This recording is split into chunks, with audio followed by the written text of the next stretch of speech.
alaihi wasallam. The topic of my speech is National Education Day.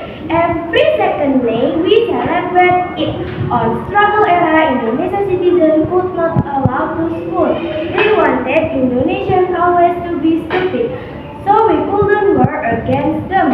But Indonesian youth tried to get education, especially from the wealthy people. One of them was Ki Hajar Dewantara. He is an education hero. Because of him, we can study at school. Our task is only to fight stupidity. That will be all for my speech.